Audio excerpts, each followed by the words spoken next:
संजय, धर्म भूमि कुरुक्षेत्र में युद्ध की इच्छा से एकत्र हुए मेरे और पांडु के पुत्रों ने क्या किया? संजय ने कहा, पांडव सेना की व्यूह रचना को देखकर राजा दुर्योधन ने आचार्य द्रोण के पास जाकर ये वचन कहे, हे आचार्य, आपके बुद्धिमान शिष्य द्रुपद पुत्र धृष्टद्युम्न द्वारा व्यूह रचना में खड़ी की हुई पांडवों की इस विशाल सेना को देखिए। इस सेना में महान धनुर्धारी तथा युद्ध में भीम और अर्जुन के समान शूर योद्धा हैं, जैसे युयुधान, विराट तथा महारथी राजा द्रुपद। धृष्टकेतु और चेकितान तथा पराक्रमी काशीराज भी हैं।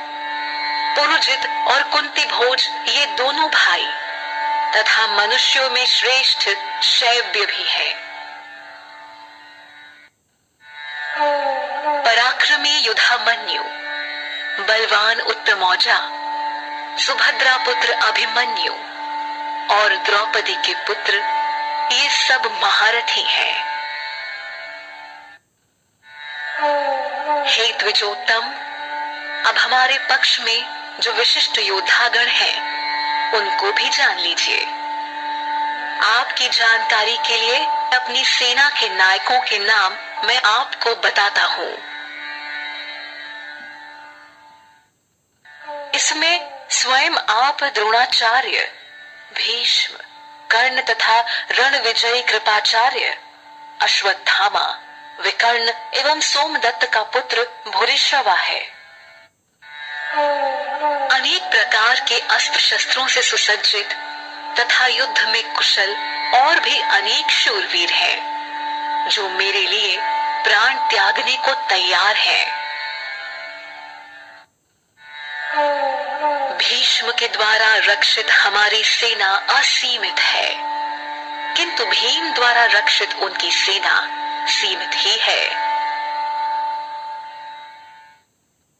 अपने अपने स्थान पर स्थित रहते हुए आप सब लोग भीष्म पितामह की ही सुरक्षा करें।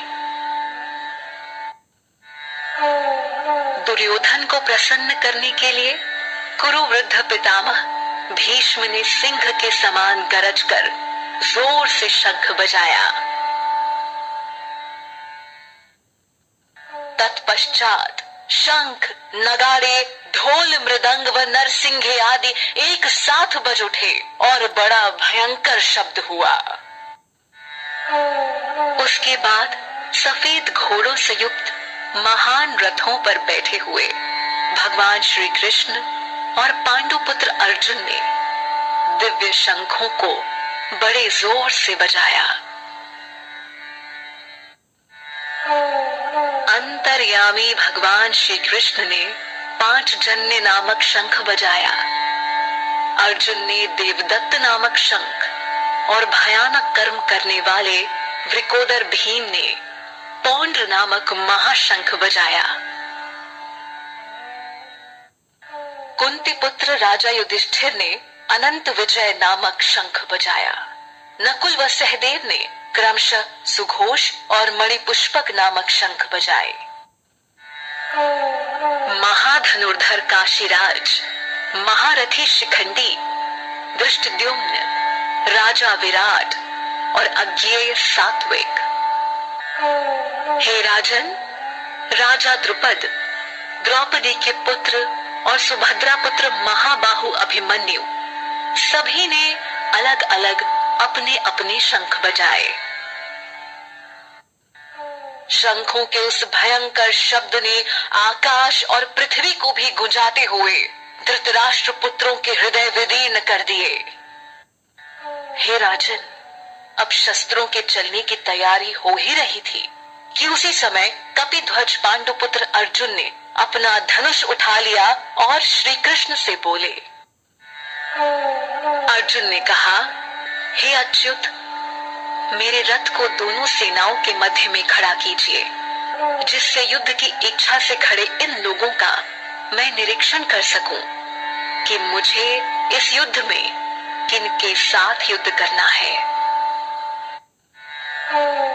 धृतराष्ट्र पुत्र दुर्बुद्धि दुर्योधन का हित चाहने वाले उन राजाओं को देखना चाहता हूं जो युद्ध करने आए हैं। संजय ने कहा, हे भारत, अर्जुन के इस प्रकार कहने पर श्री कृष्ण ने दोनों सेनाओं के मध्य अपना रथ खड़ा कर दिया। भीष्म, द्रोण तथा पृथ्वी के सभी राजाओं को सामने खड़े देखकर श्री कृष्ण ने कहा, हे पार्थ, यहाँ एकत्र हुए कौरवों को देखो।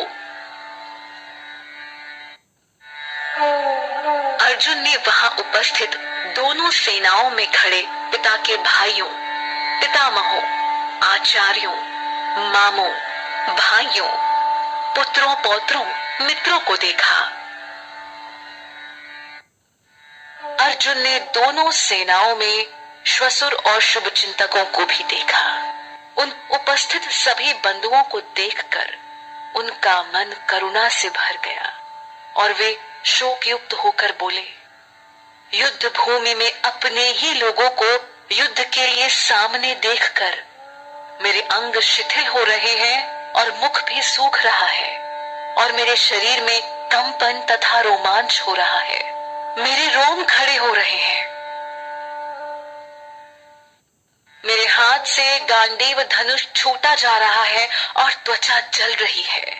मेरा मन भ्रमित हो रहा है और मुझसे खड़ा नहीं हुआ जा रहा। हे केशव, मैं इसमें अपशकुन देख रहा हूँ और युद्ध में स्वजनों को मारकर कल्याण भी दिखाई नहीं दे रहा है।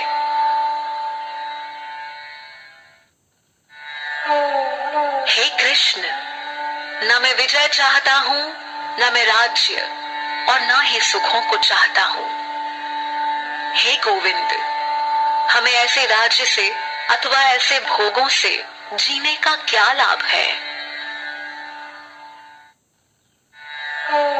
हम जिनके लिए राज्य भोग और सुख आदि की इच्छा रखते हैं, वे ही लोग धन और जीवन की आशा को त्याग कर युद्ध के लिए खड़े हैं।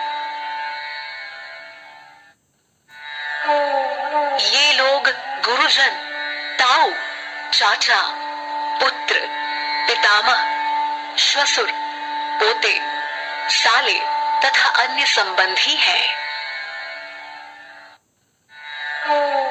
हे मधुसूदन, मुझे इनको मारने पर पृथ्वी तो क्या तीनों लोकों का राज्य भी मिले तो भी मैं इनको मारना नहीं चाहता। हे जनार्दन, धृतराष्ट्र के पुत्रों को मारकर हमें क्या प्रसन्नता होगी? इन आतताइयों को मारकर हमें तो पाप ही लगेगा। इसलिए हे माधव, अपने बंधुजन धृतराष्ट्र के पुत्रों को मारना हमारे लिए उचित नहीं है, क्योंकि अपने ही लोगों को मारकर हम कैसे सुखी होंगे? यद्यपि ये लोग लोभ के वशीभूत होकर अपने कुल के नाश होने और मित्र से शत्रुता होने में पाप नहीं देख रहे हैं। हे जनार्दन, हम लोगों को अपने वंश के नाश होने के दोषों से बचने के लिए क्यों नहीं सोचना चाहिए? कुल के नष्ट होने से सनातन धर्म नष्ट हो जाते हैं। धर्म नष्ट होते ही सारे कुल को पाप दबा लेता है। हे कृष्ण, पाप के अधिक बढ़ जाने से कुल की स्त्रियां दूषित हो जाती हैं। और हे वार्ष्णेय, स्त्रियों के दूषित होने पर वर्ण संकर उत्पन्न होता है। वर्ण संकर कुल घातियों के कारण कुल नरक में चला जाता है और पिंड जलदान की क्रिया से वंचित इनके पितर भी नरक में गिर जाते हैं।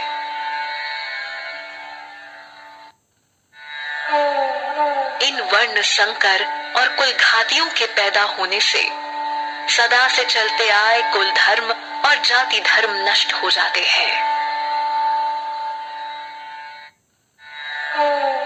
हे जनार्दन, हमने सुना है कि जिनके कुल का धर्म नष्ट हो जाता है उनका अनिश्चित काल तक नरक में वास होता है। अहो, बड़े शोक की बात है कि हम राज्य और सुख के लालच में बड़ा भारी पाप करने का निश्चय कर बैठे हैं और अपने ही कुटुंब का नाश करने के लिए तैयार हो गए हैं। यदि धृतराष्ट्र के पुत्र मुझ शस्त्र रहित और सामना न करने वाले को युद्ध में मार भी दे तो यह मेरे लिए हितकारी होगा। संजय बोले। ऐसा कहकर शोक से बेचैन होकर अर्जुन अपने धनुष बाण को त्याग कर युद्ध भूमि में रथ के मध्य भाग में बैठ गए।